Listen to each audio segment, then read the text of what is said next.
Hi, I'm Matt with Main Street Medina, and welcome to another edition of Medina Minute.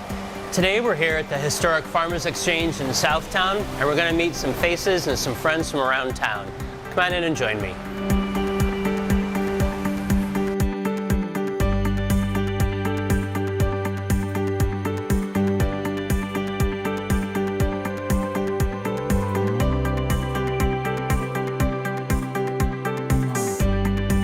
Today we're here with Rob Soroky, the manager of Century Cycles here in Medina. Rob, thanks so much for coming into Medina Minute and talking a little bit about who you are and what you do.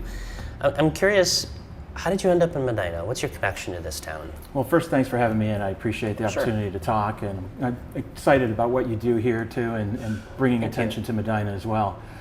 I moved to Medina probably in 2011. I was actually living in Parma at the time and working downtown, so I had a different life, a different career. Ah, okay, we'll come back to that. Yes, so when I started working here, Parma was kind of a far commute. True, very true. So I said, if I'm going to stay in Medina, maybe I should move a little closer. Yeah. So I moved to Brunswick in 2011, and the commute went from 25 miles to 7. Sure. So that was much better.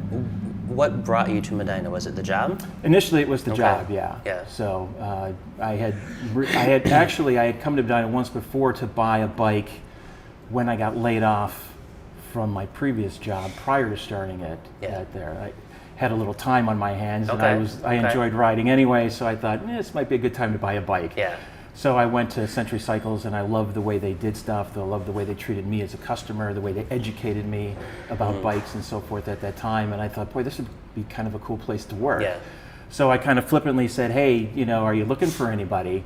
I'm unemployed right now. And they're like, well, it's April, and we've kind of got our staff set, but come back next year and see. And I'm like, well, I doubt I'm going to be unemployed for a whole nother year. But sure enough, I was. And they were one of the few people that actually called back. So I thought, well, maybe this is the time to make that transition. Yeah. So then once I got the job, I decided to move up here full time. Nice. Were you into bikes as a kid, or was this something literally you had some time to kill and thought, that sounds cool? Well, I was like every kid, I rode my bike everywhere. You go to your friend's house. It's the way you got around. You go to the store and stuff like that.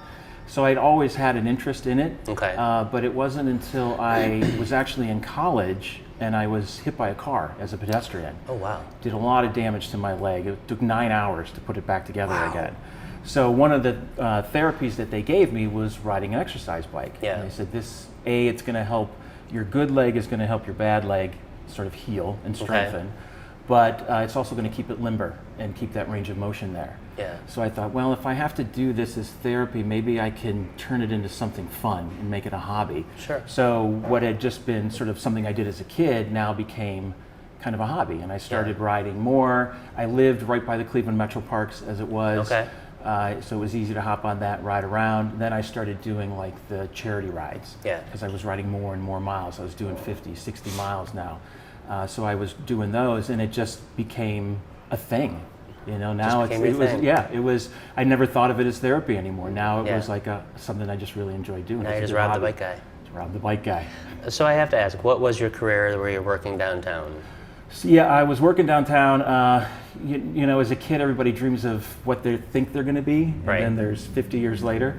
I wanted to be a fighter pilot. That was my dream, because we lived by the airport, literally in the backyard. So the planes were flying over the house every day, and I thought everybody had this, So I was like, that's really cool. But it wasn't until I went to my first air show and saw the fighter jets. I'm like, now those are cool. That's what I want to fly.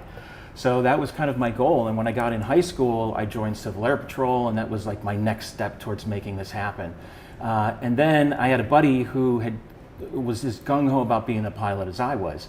And he had let me know that, well, in order to fly those really cool fighter planes that you're dreaming about there, you have to have perfect vision. And I did not. Oh, no. So that was kind of a brick in the face at the time. Like, this is what I've been dreaming about. Yeah. So, what else can I do? I also had really good art skills. I love to build things. Like I played with Legos back then. I still play with them. Of course. The girder and panel sets, all that kind of stuff, building puzzles. So there was a builder creative side to me. And so I was taking drafting classes while I was in high school, architecture in particular. And the architecture side kind of had an interest to me. So I decided to go into architecture. Really? So I went to University of Kentucky for 5 years in their architecture program, which at the time in the 90s was one of the top 5 programs in the country. Nice. So I went through that, and then I was an architect for 20 years. Really? Mm-hmm. Did you specialize in designing a certain style of building or use? Well, that's kind of what led me out of it. Was in school I was more the artsy architect. I wanted to design really cool spaces and so forth. And that was what I wanted to do going into the field, and that never really happened. It was more about, you have to draw these bathroom details. You have to put the, you know, it was more the production side of it. Sure. So only on a few occasions did I really get a chance to do that actual design work. Yeah. And then towards the end of my career with that, I was out of it almost entirely. I worked in tenant coordination and was working for a commercial developer, and it was like the opposite end of the spectrum. Sure. And it's like, I don't know if this is what I want to really do. Yeah. This is not why I got into it. Sure. Do you have a favorite architect or a I style? do. I would say now Thomas Maine.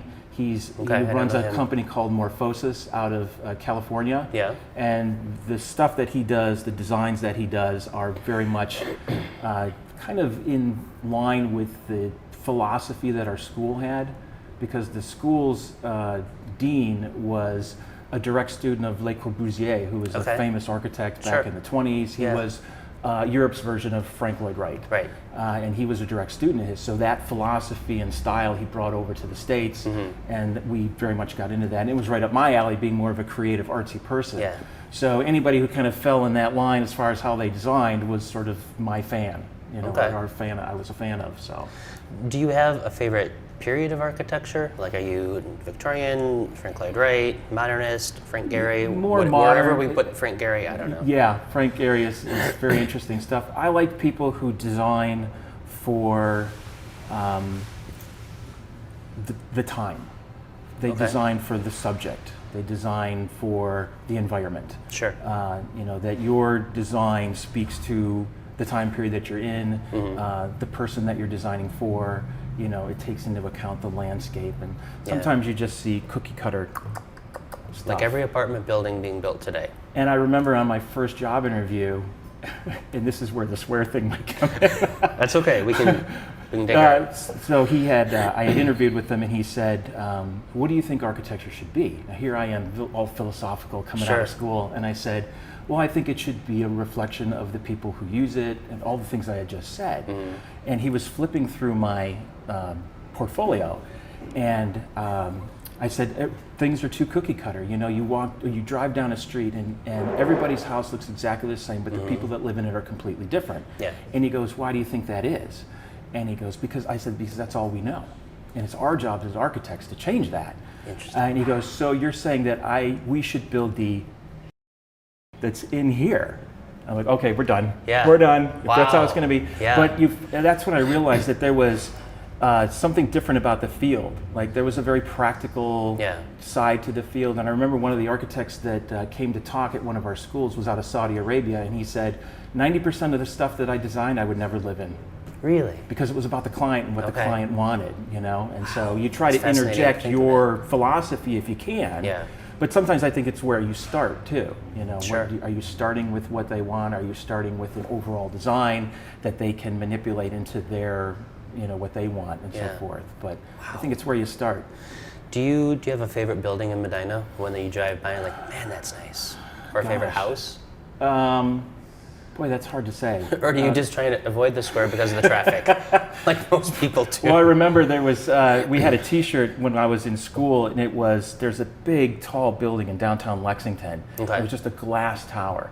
And we had that tower on the shirt with a line through it, the circle with the line through it, saying, this is not what you designed. Yeah. So, you know, I just like stuff that looks, you know, if it stops and make me look at it and say, wow, that's unique, that's different, that's something I haven't seen, that really speaks to where it is and what it's doing. Yeah. And we always said that your project should be able to speak without you having to say anything about them. That's interesting. So I think we've kind of lost that today in a lot of what's being designed and built. Like, everything looks the same. And think about it as yourself. When you go into a space, you're more concerned about what's in it than the space itself. Right. You're defining that space by what's in it, not the space itself. Yeah. So start with an empty space and make that grand or unique, so that you're not about throwing all that other stuff in there and kind of clouding it up. Some of the most amazing things I've seen were spaces that were very simple. True. True. How do you, I mean, you're exuding the arts, which I love, and your passion for design. How do you translate that into what you do now at Century Cycles? I mean, do you get to bring that into your job or your hobbies? Sometimes, like if we set up displays in the store, like sometimes I'll work on stuff like that. Yeah. I had actually designed this little cityscape that we hung up on the wall with a bike in front of it. I said, "There's my urban degree right there, coming to fruition." Yeah. But I think what I realized about that career, and what my goal was I love watching the reaction of people when you do something. Okay. And if you do a project and you watch how people react to it, how they engage with it, are they excited? Are they sad? Whatever those emotions are that they experience, did you intend those emotions in your design? And I thought, okay, well, how does that translate to the bike world? And it was about making people happy. It was much more rewarding because it was instantaneous. Okay. Because I'm as passionate about cycling as I am anything else, and so when I would take someone outside to talk about the bike, I'm like, "Oh, you're going to love it. It's this and that. Wow, you're going to have fun." And you hope that enthusiasm kind of wears off on them too. Sure. And when it does, then you've kind of hit a home run. When I can see that they're excited, I can't wait to get home and ride this bike. Yeah. Mission accomplished. Nice. You've turned them on to that whole sport. You've turned them on to being outside, being healthy, and that's kind of where the reward is. All right, cool. I'm curious, I always like to ask people about travel. So is there a special place that you would love to travel for architecture or for biking? Like what's your dream trip? Or how do you combine those two?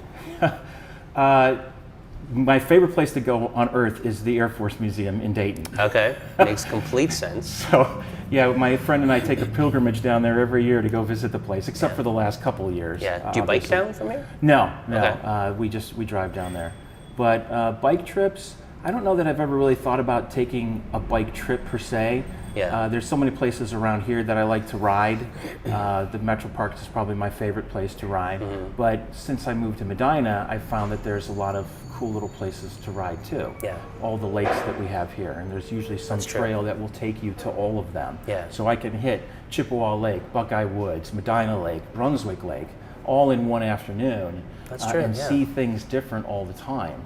And that kind of tied into working in the store too is, get out there and explore the world in a different medium. Instead of always driving everywhere, ride your bike to the restaurant, ride your bike to the park. Yeah. And you'll see the city in a different way that you've not seen before. You'll appreciate it more too. You mentioned earlier that you've done, a lot of charity rides. Is there a certain charity that's very near and dear to you? Is it more you're doing it because it's a ride, but it's also benefiting a charity? So you may have heard of Pedal to the Point. Yes. It was a ride that came out a long time ago. It's through the MS Society. That was one of the first ones I did when I started getting into cycling. 26 years later, I'm still doing that ride. Oh, wow. It's not called Pedal to the Point anymore. It's the Buckeye Breakaway. Okay. They still do it. Obviously, COVID kind of changed how they do it over the last couple of years. But that one has been kind of my big deal. I know people that have MS, so I feel like there's a purpose behind it. And when I first wrote it, it wasn't that. It was because it went to Cedar Point. Like, wait a minute, I get to ride my bike to Cedar Point, and I get free tickets to the park. Yeah, I'm in. You're in.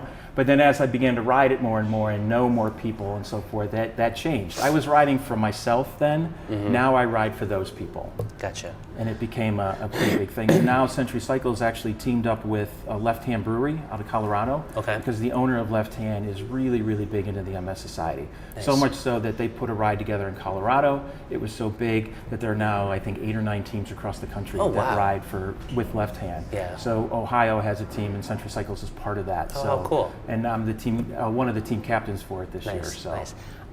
Any idea how many miles a year do you ride? I know exactly because I track everything and I post it all the time. It's nowhere near what my friends do. Okay. So, my girlfriend's like, you're always on that bike, you're always on that bike. But then I say, yeah, but look at how much these people are on it. You would leave me if you didn't see me as much as these people.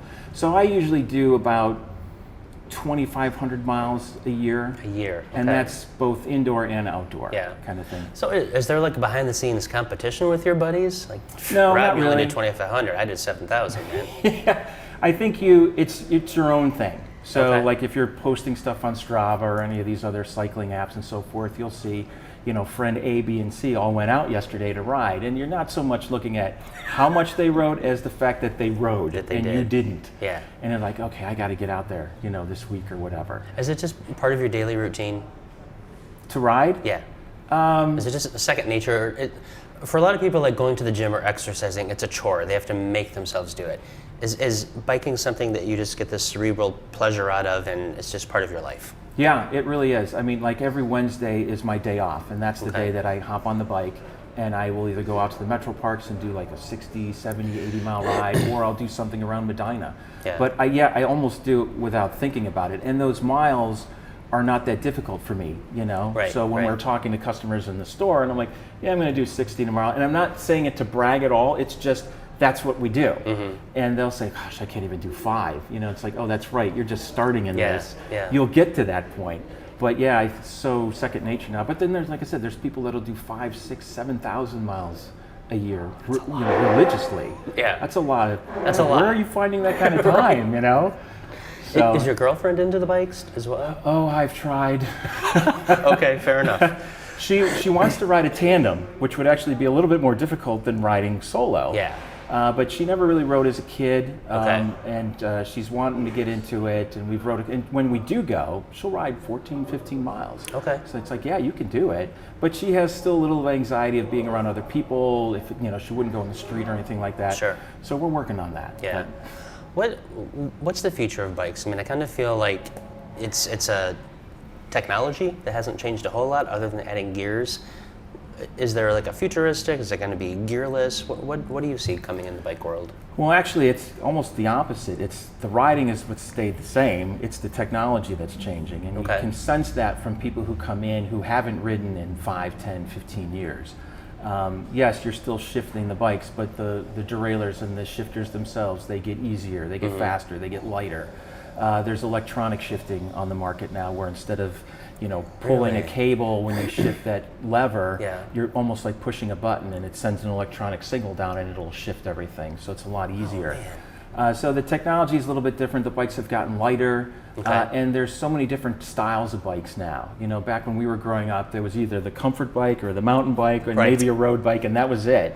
Now, there's comfort, there's hybrid, there's BMX, there's road, there's gravel, there's everything. And so people really kind of have to know what it is that they want to do, because they'll walk in and they'll get overwhelmed with all these bikes. They don't know where to start. Yeah, I have no clue. Yeah, so and that's why you're there, though. Yeah, and part of what we do is that interview process. Like, what is your goal? What are you looking to do? How much do you want to ride? And the more you talk, the more it narrows down what that category is. You can eliminate 3/4 of the store in 5 minutes of conversation. Like, this is kind of where we're going to put you, and what makes sense. So it's really, as far as the future of it, the bikes just keep getting lighter, and they keep getting easier to use, and different styles keep coming out based on, I guess, what the public is looking for. Sure. So. At the end of the day, what joy does your job give you? When you leave at night, how do you reflect back on your day? Did I bring that smile to somebody's face? Kind of like we talked about a little bit earlier. Yeah. Did I turn someone onto this sport? Do they enjoy it? The best thing is when you get those customers that become friends. So it's not like you're going to a store and buying a vacuum cleaner and then you never see that person again. Right. They're coming back for maintenance on the bike, they're coming back for accessories, they're coming back for knowledge. Where do you ride? What do you, I had this happen, how do you deal with this? So you start to build that relationship. I think it's a relationship building industry. And to be able to, now a lot of the people who are customers, we go to the movies together. We'll go ride together. That's really cool. They've become friends of mine outside of just cycling. And I think that's really where... That's really neat, man. Really kind of a cool sort of side benefit to what we do. Yeah, awesome. Rob, thank you so much for your time. And it's been a joy learning a little bit more about you. And I'm not a biker, but I will wave at you as you go by. And well, feel free to stop in anytime and take a look at what we got. All right. And maybe we'll see you out there too. Maybe. Thanks so much. Thank you. Appreciate it.